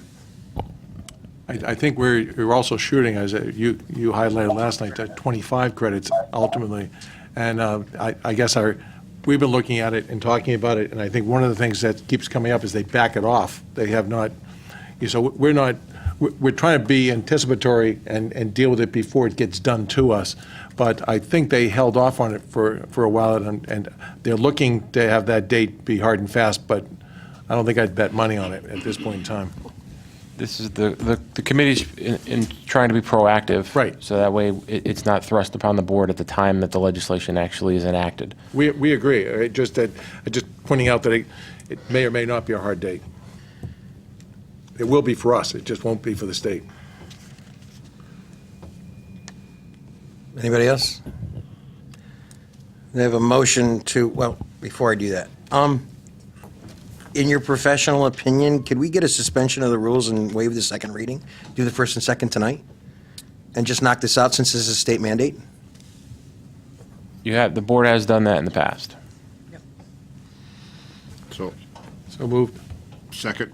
All right, so we have to do a two-thirds move. Well, first motion to suspend the rules, and then do the motion to consider this first and second? As a first reading. Okay. Very good, okay. Do I have a motion to, I take back my motion then. Yeah, I should take back my I second. have a motion to approve the first reading. Motion made by Mr. Peabody? Seconded by Ms. Thurston. Any discussion? Sensing none. Kathy, roll call. Mr. Renier? Yes. Mr. Peabody? Affirmative. Mrs. Ungary? Yes. Mr. Krusell? Yes. Mrs. LeBlanc? Yes. Mr. Neville? Yes. Mrs. Thurston? Yes. Chairman Serrard? Yes. Motion passes. I will entertain a motion to suspend the rules to advance to the second reading. Move to suspend the rules to go to Second. second reading. Motion made by Mr. Neville, seconded by Mr. Peabody. Any discussion? Sensing none. Kathy, roll call. Mr. Renier? Yes. Mr. Peabody? Affirmative. Mrs. Ungary? Yes. Mr. Krusell? Yes. Mrs. LeBlanc? Yes. Mr. Neville? Yes. Mrs. Thurston? Chairman Serrard? Yes. Motion passes. Do I have a motion to approve the second reading of policy change to 6146? Second. Motion made by Mrs. Thurston, seconded by Mr. Krusell. Any discussion? Kathy, roll call, please. Mr. Renier? Yes. Mr. Peabody? Affirmative. Mrs. Ungary? Yes. Mr. Krusell? Yes. Mrs. LeBlanc? Yes. Mr. Neville? Yes. Mrs. Thurston? Chairman Serrard? Yes. Motion passes. All right. Obsolete policy, Board of Ed policy 6161.1, basal textbook adoption. Mr. Drezek. Thank you, Mr. Chairman. Mr. Neville, the chair of the curriculum committee, had requested through the policy committee to have this discussion and add to the agenda for this evening. I'll defer questions to him, but the policy 6161.1 currently outlines the board's policy for basal textbook adoptions, which at this point is obsolete is what it's been marked as, but it's not exactly effective in the board's work as far as adopting textbooks. So the request came in conjunction with Mr. Renier as the chair of the policy committee to add it to the board's agenda tonight for discussion. At this point, I will turn it to Mr. Neville for further explanation as the curriculum committee's request. No problem. I think one of the things that, just as a little background, anytime we have a textbook that we're considering purchasing, by this policy, we end up having to put it in the library for a month's time and leave documentation for anybody who wants to critique it or have a concern about it to write on. And we've had this discussion for, I think, over a year. We've been talking about this because two things. One, we haven't had anybody write anything to us, I think, I'm going to say almost a decade, okay, in terms of, like, it's not doing what it was supposed to do. Secondly, we've been finding out that the materials that are being presented to us for purchase are not textbooks. We're dealing with a lot of materials that are related to the internet, that are related to online documents that we're approving for the use of students and so on, that just would not fit this format. And so in our judgment, and please, the people who are on the committee, chime in, it isn't working. The process as we go through right now, after considerable discussion, after the department folks come in and present it to us, we have an extensive discussion with those folks. It stays in the curriculum office. We bring it back to the board to let them know that this is going to happen. And our sense is that if its intent was to have the public get involved, they're not, for whatever reason. And many of the documents don't lend themselves to that kind of involvement. It just wouldn't work the way it's currently structured. So our suggestion was to put this policy aside and have it go through the curriculum committee as it does, gets brought back to the board that this is something that we want to do, have them available in the curriculum office for anybody who would want to see those materials prior to purchase, because they're presented to us, so we have them available, and just take this policy out of the loop. And currently it came up as more of a necessity now because we have 4 purchases, and they frequently come up towards the end of the year. that we would need to go through this process with, and it would delay the purchase possibly right through to June or a little bit later, depending on the time we would deal with this. And there just does not seem to be a need for that process, because it's already being carried out and brought to the board in public through our regular updates to the board on what goes on in the curriculum meetings. So we decided, I talked to Rich and I talked to Chris, and we decided to bring it here for discussion. Our feeling was that there's really no need for it because it's not being used at all. And our sense would be to put it aside and go through the process that I just described. Bring it to the board and see if it's the will of the board to do that. If not, that's fine. That's what we brought it here for. Do you have anything, Stace? Any discussion? Mr. Peabody, do you have anything? Yeah, I do. The policy is written is kind of like a 1960s policy, like Tim said. We get no feedback, any feedback rather, from any parents or any towns people to looking at going into the library, picking up the whatever textbook it might be, and then commenting on it. So it'd be more efficient if you follow the policy that Tim's recommending. That's it. The only concern that I would have is while there hasn't been questions about textbooks, there have been questions about alternative reading assignments. And what my fear would be is the complete removal of the public component. This is not part of this. Is Basel textbook. This does not deal with the alternate reading assignments. So if there's a policy that's going to, if there's a policy that's going to replace it, as long as you're saying that, there's still an opportunity for the public to review it through the curriculum office and make an input, then I'm comfortable with it. But I would be uncomfortable, just me speaking for a minute, Ray, I would be very uncomfortable with the concept of completely removing public input or the potential for public input. Mr. Peabody? Yeah, Tom, it's the 5-second delay. I apologize for interrupting you. It wasn't intentional, like other times. Tom, that's a very valid point, but we're not going to remove it from being available for the public to review and to get public input. Just streamlining the process, and it also would streamline feedback as well, and the right people taking the feedback from our townspeople and parents, and teachers. So I think it would be a streamlined process. Tim, would you agree with that? Yes. Yes. If I may, there's one other piece of this, too. Most districts deal with this through a controversial materials process. That's the stuff that you were just referring to.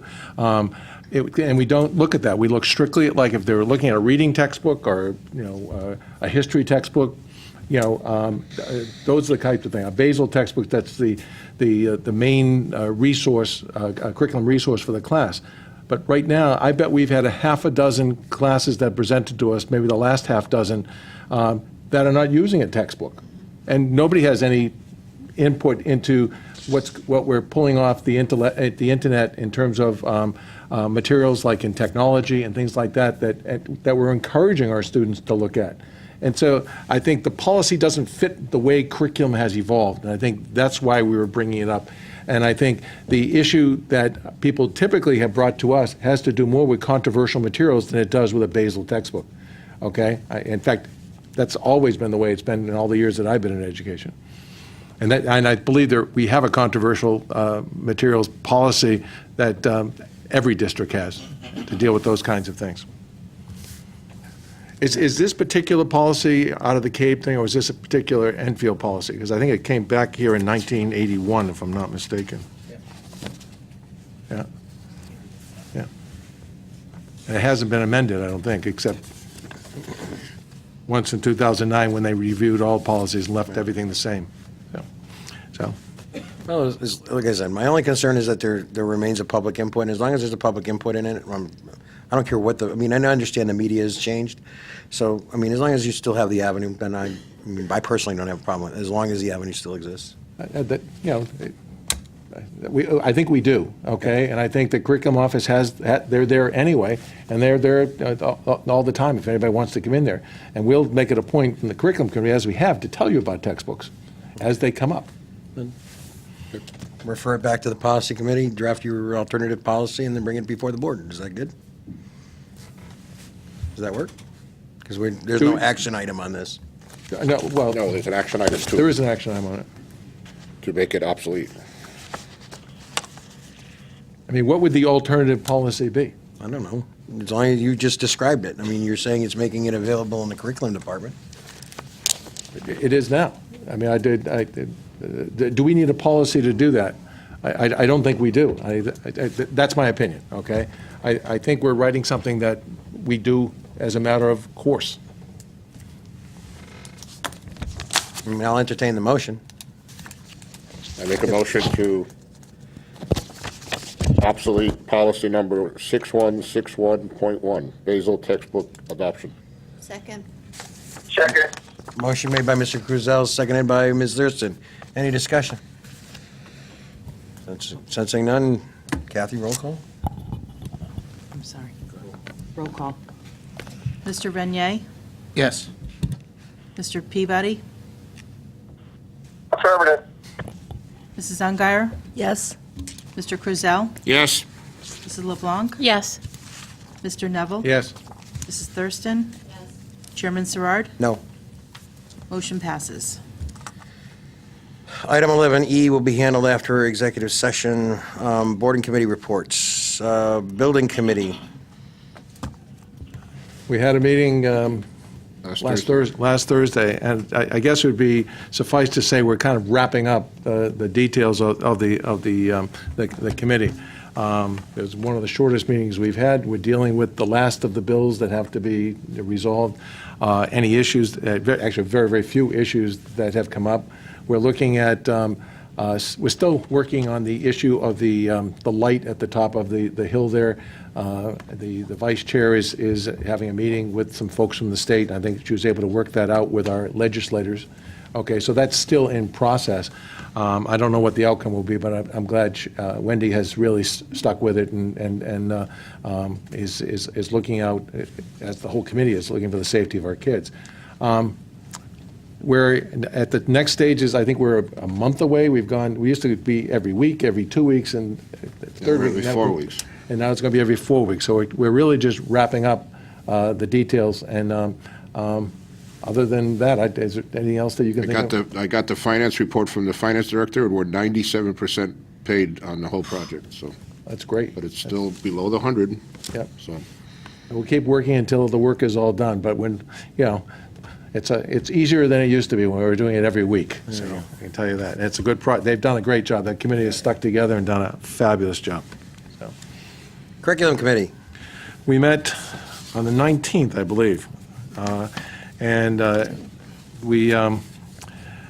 The first item we had was a report on the Enfield High School Writing Center. A year ago or so, we were brought, Ms. Burr came to us with a proposition that they wanted to try out this writing center, where they would combine it with a course, and they would also combine it with teaching the students how to mentor other students, okay? We thought it was a great idea, but we decided we'd do it with a pilot, with the superintendent's approval, and have them report back. Today was the report back to, the 19th was the report back to us. And I think I can speak for all of us in saying we were quite impressed with the feedback they gave us. And the kids love it, from what they're telling us. They gave us some summaries that the kids had written. I think the perception was, and I thought it would be, is that sometimes it's easier for kids to help kids than it is to have staff help kids, okay? Or they may accept it more from that. They've also looked at it in terms of different needs that they have with kids writing essays for applications and stuff like that. I think they're working with the teachers to get them more involved and encouraging kids to get involved in this. And so I think we voted, based on their report, to make this official, take it out of the stage that it was in, the kind of a temporary stage, and make it official. So they're going to keep this going and report back to us as well. So I think it's really, really good from what they described to us. I like it when people come to us with a new idea and we can try it out and see how it works, and then make some kind of a judgment on it. I think we also continue the discussion that we had, and Ray can jump in on this as well. We've been talking about reporting back to the public here at these meetings on the data that we get from our testing. We talk a lot about testing. A lot of money goes into testing. A lot of staff time goes into testing. And I think we think our teachers are doing a good job, but we want to have more opportunities to present it to the public. And we've been talking about the type of presentation, and Ms. Middleton shared some different ideas that she thought we could improve the presentation. I think we're probably looking at it next fall to do it with this year's scores included in it. But we were looking for a format that would be very, very understandable to the layman in terms of what we're trying to do, what the scores look like, what types of improvement, how we compare to the state, how do we compare to other districts, the DERG and stuff like that. So that's an ongoing thing that we're working on, and with the hope that we bring it back to this table and have it be a public presentation in terms of how our kids are doing and how our staff is doing. And the last item we had was the textbook adoption, the Basel textbook thing, and that's Chris happened to be around, and we brought it up to him, and then I checked with Rich and Tom, and we made the decision to bring it to the table here, and we appreciate your consideration of it tonight. Stace, do you have anything? No, just the Writing Center. The kids are really taking ownership with it, and I know I had said at the curriculum meeting, I have to keep reminding myself that these guys are still in high school, because just the way that it's described and just the work that the kids are doing, I feel like I'm sitting on a college campus. But they really enjoy it, and it's definitely going to be a good program for them. And they're using one of the collaborative centers in Yes. rooms in the Fermi wing, so that's a great thing there too. So Very good. Any questions? Very good. Thank you. Finance Committee. Yes, the Finance Committee met today, earlier this evening, and we reviewed the fiscal year 2017 budget status, and very happy to say our budget is trending to be able to meet all of the school system's current obligations. We also reviewed transfers and their accounts and payroll for March 2017, and we also reviewed the nutrition financials for February 2017, and since the Finance Committee, we've been opened up to monitor our food quality in our schools, and this year to date, we have not had any complaints, nor have we had any issues. Good job, our nutrition team. How do they use it? How they can get updates as follows.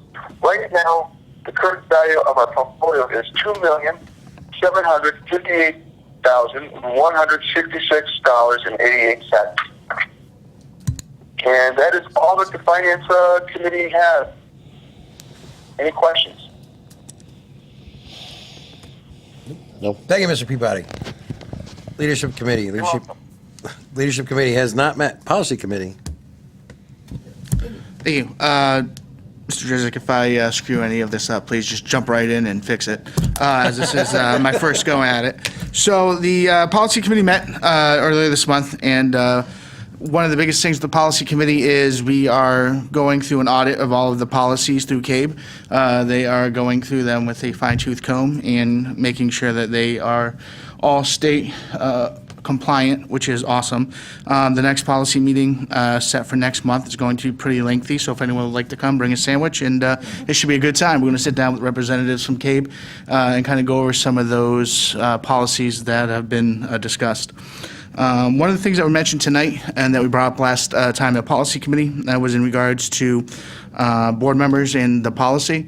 So my question was to examine it through CABE, who's now kind of taking over our policies, and see if there's any other districts that have similar policies in regards to what those are, and see what those are, and see if it's something that our board wants to put in to the policy ourselves. So they're exploring that, and they're going to get back to us. Another thing is busing. We had talked about at the last policy meeting, someone had brought up the busing and the mileage in regards to busing. So we didn't go into great detail as the numbers to either make it longer or shorter, the routes. Don't really want to talk about hypotheticals. So after the meeting, I'd asked Mr. Drezik to contact Smith and see if we can get figures, what the figures will look like for either increasing the decreasing the mileage for students. So that's still up in the air. We didn't take any action on that. We were just kind of discussing what that would look like and what the finances will look like. And someone had sent an email and spoke about it earlier this evening in regards to, it was kind of both policy related because it talked about buses and talked about crossing guards. I did my homework, talked to Mr. Drezik, Mr. Serrard, and found out that the crossing guards has nothing to do with the board and has everything to do with the police department. So I informed the constituent to contact the police department in regards to crossing guards and the concern of the placement of them currently. And that is all we have right now. And the policy for next month, again, the policy meeting will be sent out. We're just kind of getting dates together to make sure that the whole team can meet and have that sit down with Mr. Drezik and make sure that he can all cook us hot dogs and hamburgers on a good night. So thank you, guys. Thank you, Mr. Rainier. Any other committees? Go ahead. No, go ahead. I just have a question. Could you send that out to all of us, the date of that meeting? Because I'd like to hear what the cake. Yeah, absolutely. Our meetings don't go, I don't think they go out to everybody. They go out to everybody, the date? Okay, great. I'll make sure you get it, Bill, too. Thank you. Ms. LeBlanc, go ahead. JFK Pre-Ref Committee has been meeting. I don't know if Walter or Tim want to step in, but I think it's safe to say that they're looking at a conceptual design to include the pool.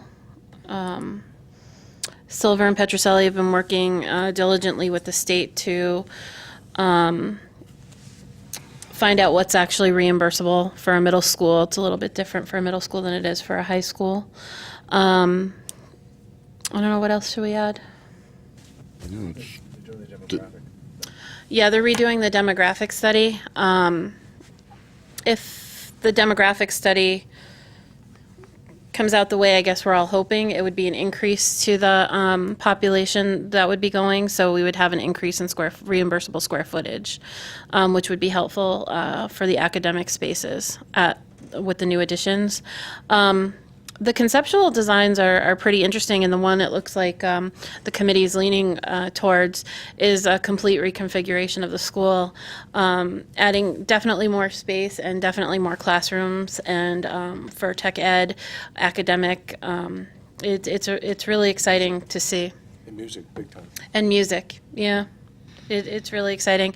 I'm glad that they were...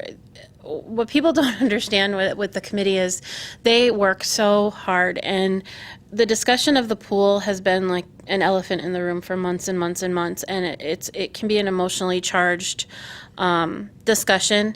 And you know, the committee got pretty beat up on social media about some of their decisions, and they're just trying to do the best that they can with the information they have at hand. There were some changes in what the state told us about the reimbursing of the auditorium, so that made it easier for the committee to change their minds. So they're meeting again tomorrow night, and right now as the building committee for the high school is winding down, the pre-ref committee for JFK is ramping up. And I would just like to say, I just really hope that this pre-ref passes. Because with the conceptual design, and when you see how much additional academic space, and then the space for the gym and the auditorium, it's just, again, it's exciting. It's an exciting time for Enfield. And with the reimburse rate from the state, it's really good for the town and for the kids. Thank you. Ms. Zungeier first, then Mr. Rainier. Okay, thank you.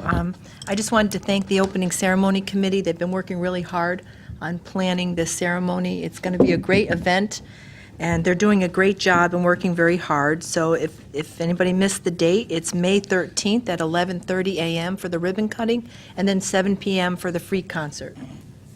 Thank you. Mr. Rainier.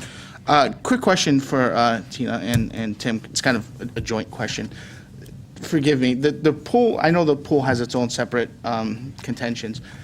It's my understanding, and please correct me if I'm wrong, is it that the pool's no longer part of education curriculum? Is that kind of the big buzz around it? Yeah, It's not reimbursable by the state because it's a community pool. Now, is the curriculum part of like state requirements, or did the town pull the curriculum for the swimming as part of PE, or? I can speak Yeah. to that. Basically, the town pulled it as an economic issue at the time. okay. It came off at a very, very poor economic time. And we also had the difficulty getting lifeguards and so on. But the issue with the pool and looking at the school, okay, and this is the issue that's up there. Right. We look at our schools, we're looking at it through an academic lens, okay? And that's absolutely, critical. That's a first use of it. But we also have always looked at our schools in this town as a community resource. And I think the issue came up when Enfield High was being built, when they were doing the pre-ref part Yes. of it, I believe, because Tina was on that committee. And, there was no space for it, but it becomes an issue because once it's gone, Right. it's gone, and you'll never have that use again. We will never build another pool. Right. Okay? And that will leave us with one pool, and it will restrict us from using it because the uses of it require different temperatures. A swim team requires cooler temperatures, a regular team requires a warmer temperature, or regular, just public use and school use of any kind. And you can't just, like your house, go up and down with the temperature. It's something that takes days to do, and it just won't happen. So I think the concern is really about, this is a community resource that we've used in the past for the handicap, we've used for summer schools, we've used it for the camps, the recreation programs, and so on, where it's very, very heavily used, okay? And they don't want to lose that community resource. So that's the debate. Yeah. And when you talk about the state and their wisdom is saying, we won't, basically fund it, okay? The same thing, they wouldn't fund the auditorium. Yeah, I was just going to bring that up. Ironically used to. enough, they're not funding the auditoriums anymore for the middle school. Any of it?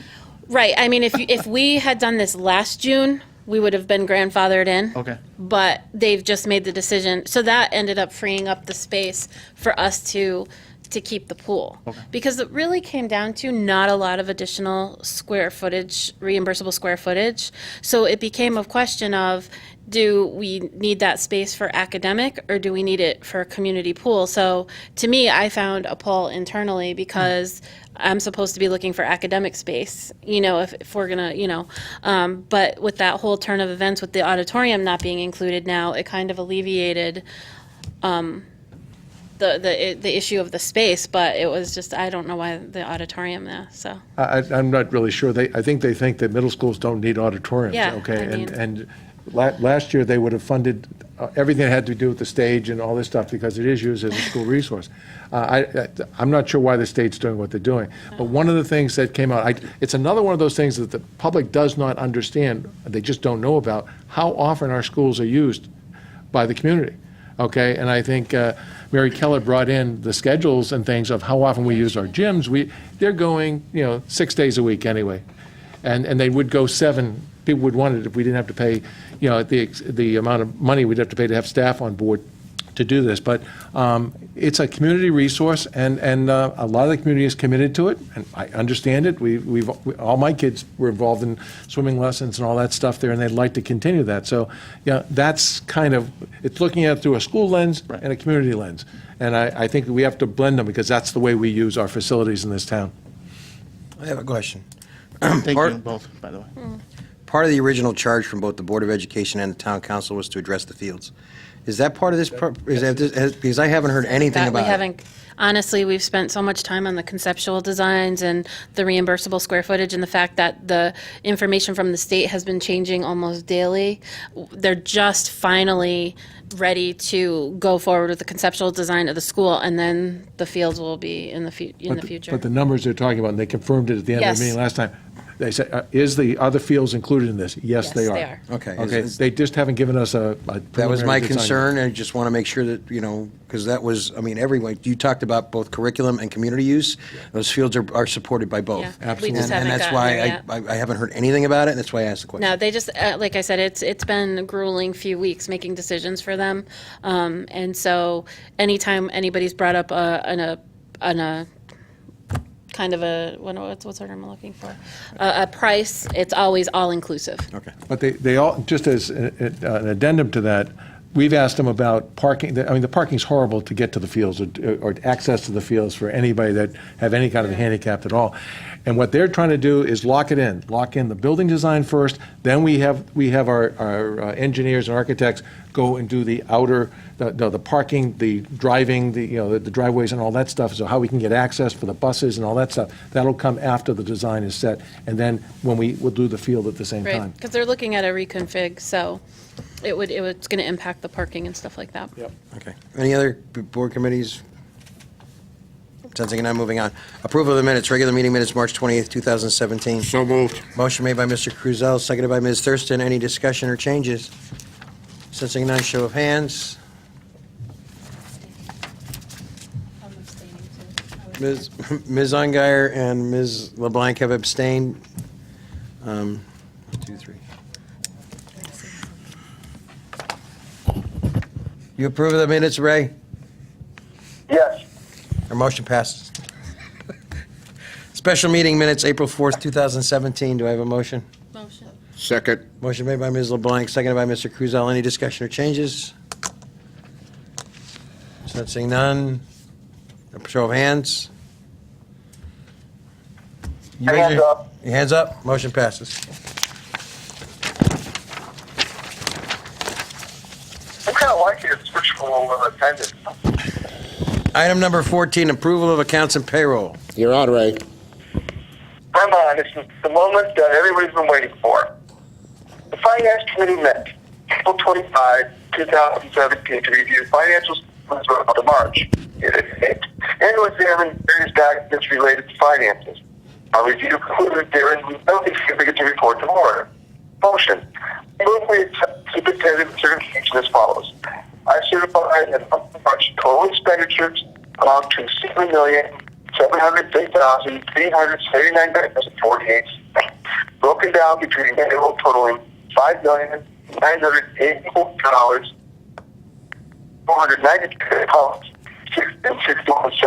Other accounts totaling $1,745,866.87. All payments are made in accordance with the approval of the budget and properly accounted for within the book of account. Copies of approved for checking reported are properly documented. Motion made by Mr. Peabody, seconded by Ms. Thurston. Any discussion? Show of hands. Raise your hand up. Raise your hand up. Motion passes. Ray, is your hand up? Mr. Peabody, your hand was raised. Yes. Okay. Yes, Tom. Are there any other transfers, Mr. Peabody? No, hi, Gina. I'm right back at you. Can you see me? No line item transfers? No. Very good. Thank you, Mr. Peabody. Mr. Chairman, You're welcome. in regards to the April 4th special meeting, I apologize, I oversight this. My name is not present, but I was here. All right. So, I don't approve it. correspondence and communications, we have the email. Oh, the email from Lindsay Bruce. Yes. And I put it right here. Did you have this added to the record? Audiences, do we have any? We have a need for an executive session. Do I have a motion to go into executive session? Second. All right. Motion made and seconded. Motion made by Mr. Cruzell and seconded by Mr. Neville. Before we take a vote, tonight is Mr. Peabody's last Board of Education meeting, and I know I'm interrupting the process, but Ray, thank you so much for all the time that you've given. Thank you for your hard work. Thank you for your friendship. The board will miss you. We wish you nothing but the best in your health issues, and we'll see you soon. Thanks, Tom. It's been a pleasure working with everybody. Ray, hold up the plaque so we can all see it. Thanks, Ray. Thank you, Ray. All right, we had a motion and a second for executive session. All in favor? We are currently in executive session. Thank you so much.